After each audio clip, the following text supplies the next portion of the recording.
Yo, what's up, you guys?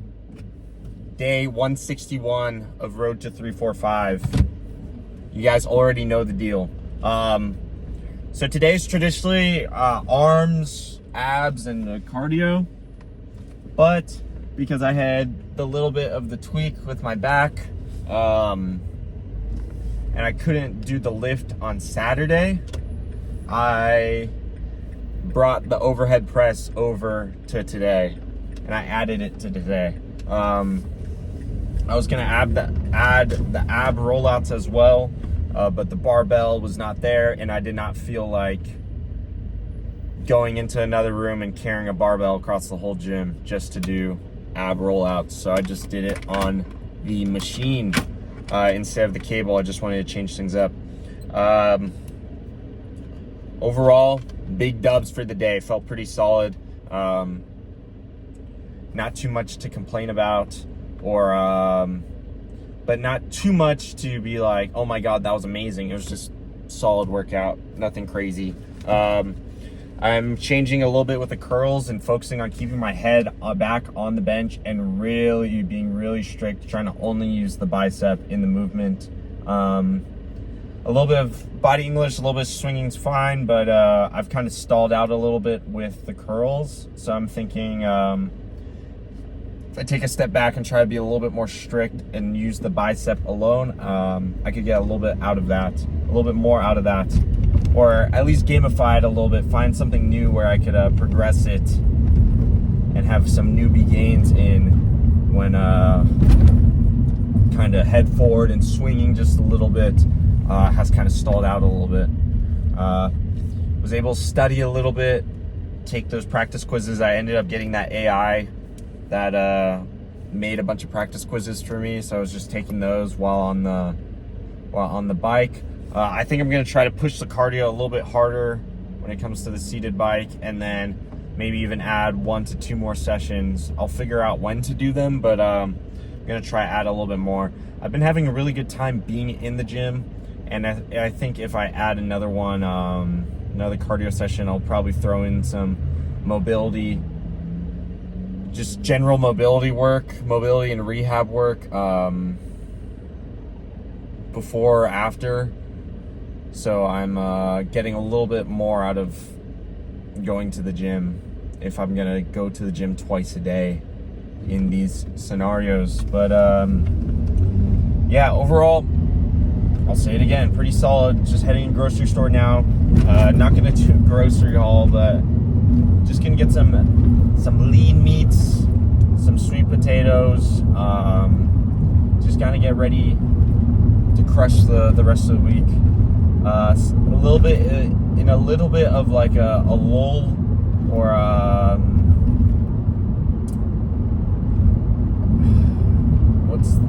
I guess a purgatory space with softball because the season's ended. I have a game tonight, but it's like half my teams aren't playing right now, and I'm a little stuck because it's like I want to.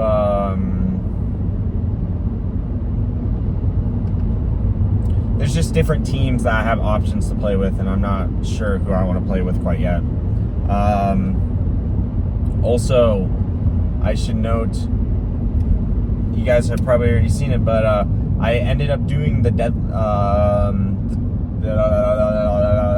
snatch grip deadlifts later that night yesterday. So last night felt really fucking good. The low back feeling really good. Should have been the first thing I talked about, but yeah, nothing to complain with that. We're gonna keep rocking with that. I think the technique could be a little bit better. I think I could retract the scaps a little bit better, but overall, also fucking solid. We're just gonna keep rocking, man. I'm kind of talking a little circular and just not really saying very much, so I apologize, but I got a little rant today I was thinking about on the way to the gym. So I don't know why I thought of this, but I guess I'll start with being a tryhard is cool. being a tryhard is the way. It is the method. It is the truth. I always joke with my friends that if I were to have like a wish, like 3 wishes with a genie, I think one of them would be to go back in time and take a full year of 7th or 8th grade PE with my friends. We are in our 7th or 8th grade bodies, but we have the consciousness, the thoughts, the memories, the knowledge that we have currently. I would love to go back in time and experience that, just like a year of the PE with them, because it'd be so fucking fun. Because you would be able to gamify it, you'd be able to understand, like, well, this is where the debate comes in. You'd be able to understand that you don't need to go balls to the wall to get well over, at least in our experiences, well over 100% in PE, because it's the standards are pretty low. Now, me saying standards, that probably gives a little bit of a hint of what I'm gonna get at. I was the tryhard in PE. And a lot of people would call me a tryhard. My light gray shirt would turn dark gray, almost fucking black by the end of PE, because it was just drenched in sweat. And I got a little self-conscious about it, because it just seemed like I was not an outcast, because I had friends, but it seemed like I was felt like I was like a woman in the Salem witch trials. They were like, a lot of people were like, oh, why are you doing that? Blah, blah, blah. Like, people didn't understand it.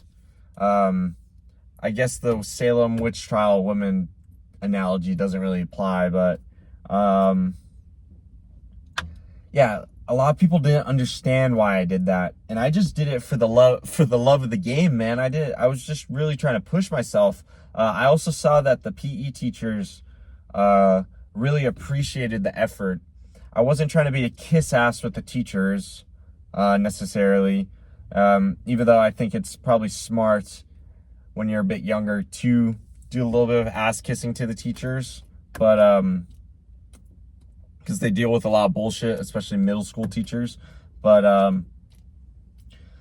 I recognize that they appreciated that, and I kind of, out of respect for the authority figures, I was going to keep doing that.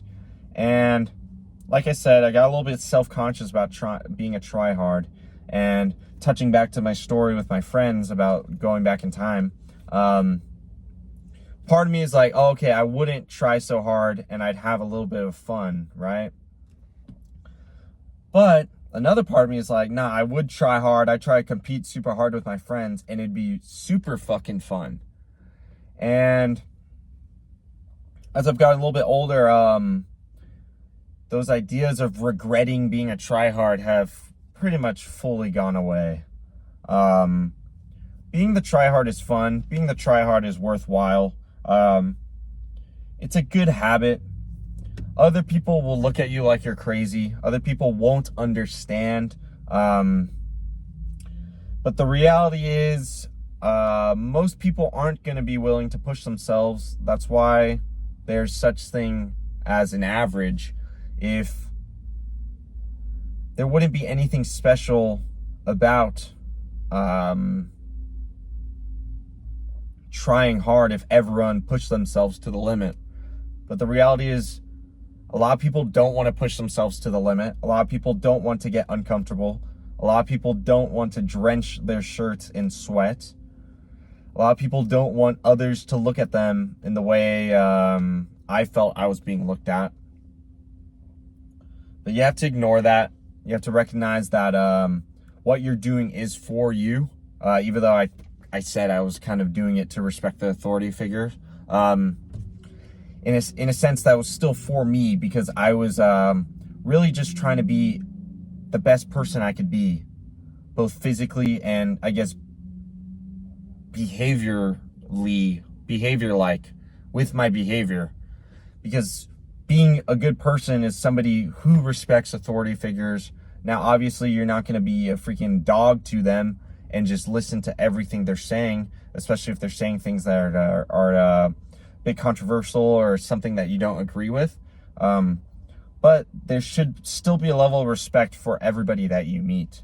And like I was saying, being a tryhard was part of my character and was part of me trying to be respectful. Now, I'm not saying that's the only way to be respectful, and I'm not saying that's the best way to go about things, because there's plenty of ways to go about things. But that's what worked for me, and that's what I think it's a pretty damn good way, even if it's not the best way or the only way. So yeah, I guess the moral of the story is be the tryhard. I continued to be the tryhard into high school, into my freaking college soccer career, in my academics. Slow pitch, I'm like trying to have a cool, fun mentality about it while still being a tryhard. Finding that balance, you know? And it's a little tough, because I'll get a little bit like, damn, I didn't hit it the way I wanted to, even though I hit like a double. And like emotionally, that's like, I'm like, argh. But I should just have fun. I'd be like, damn, I smacked that. And kind of not get too caught up. Just try to have fun, you know? But anyways, hopefully you guys enjoyed the little break of monotony and a little story time today. I'll try to think of a little bit more stories going forward, you know? They randomly come to me, and when they do, I want to share them. And sometimes multiple will come to me, and I only share one in the video, and then I forget about sharing the other one. And then it turns into some crazy cycle. But I'll eventually get all the Julian lore for you guys. We got plenty of time. I'm going to keep making these videos for a damn long time. So you guys could look forward to hearing me yap. Look forward to me sharing the lore. Anyways, I appreciate the support from you guys as always. Make sure to like, comment, and subscribe. Comment down below any questions you have, any stories you'd like to hear from me. I'd be glad, more than glad to share it. Anyways, make sure to stay freaky, keep getting after it. I'll catch you guys in the next video. Peace out.